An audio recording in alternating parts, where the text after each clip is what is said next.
అంగం ఇన్ఫెక్షన్ ఉంటే husband wife కలవకూడదా? So ఈ టాపిక్ గురించి ఈరోజు మాట్లాడుకుందాం. హలో అండి, నేను doctor Durga, fertility specialist, 39 fertility centre, Tirupati branch.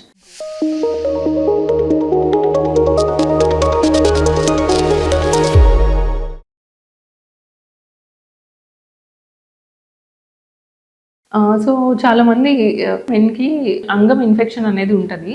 And even not only men, ఉమెన్‌కి కూడా ఈ సెక్సువల్లీ ట్రాన్స్‌మిటెడ్ డిసీజెస్ అంటామనమాట. సో ఈ ఎస్‌టిడీస్ ప్రాబ్లమ్ అనేది ఉన్నప్పుడు కలవచ్చా లేదా? దానికి ట్రీట్మెంట్ అవుతున్నప్పుడు అనే డౌట్ ఉంటుంది. Especially while planning for pregnancy. So ఈ అంగం అనేది ఇన్ఫెక్షన్ ఉన్నప్పుడు ఎలాంటి సింప్టమ్స్, అసలు దేనివల్ల ఇది ఉంటది అనేది చూద్దాం.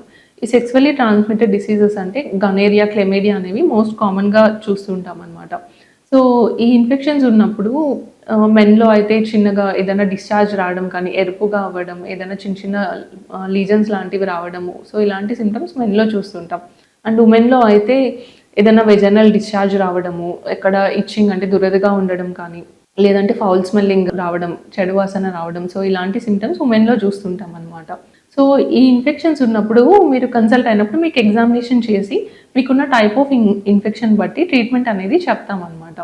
సో ఈ ట్రీట్మెంట్ తీసుకున్నప్పుడు ఏంటంటే హస్బెండ్ వైఫ్ కలవకుండా ఉంటే ఈ ఇన్ఫెక్షన్ అనేది పూర్తిగా క్లియర్ అయ్యి మనకి ఫర్దర్‌గా డ్యామేజ్ లేకుండా ఉంటదనమాట. సో ఎస్పెషల్లీ ఉమెన్‌లో ఈ ఇన్ఫెక్షన్ గనుక అన్‌ట్రీటెడ్‌గా అట్లానే వదిలేస్తే ఈ ఎస్‌టిడీస్ వల్ల మనకి ఈవెన్ యూటరస్‌లో లైనింగ్‌లో ఇన్ఫెక్షన్ రావడం కానీ, లేదంటే యూటరస్ పక్కన మనకి ఫెలోపియన్ ట్యూబ్స్ అనేవి ఉంటాయన్నమాట. సో ఈ ఫెలోపియన్ ట్యూబ్స్‌లో లైనింగ్ డ్యామేజ్ అవ్వడం, సీలియా అంటాం. అలాంటి సీలియా డ్యామేజ్ అయ్యి ఫెలోపియన్ ట్యూబ్స్ అనేవి బ్లాక్ అవ్వడం కానీ, అండ్ ఫెలోపియన్ ట్యూబ్స్ చుట్టూ ఏదైనా అతుకులు ఫార్మ్ అయ్యి ట్యూబ్ ఎనాటమీ అనేది డిస్టార్ట్ అవుతదనమాట.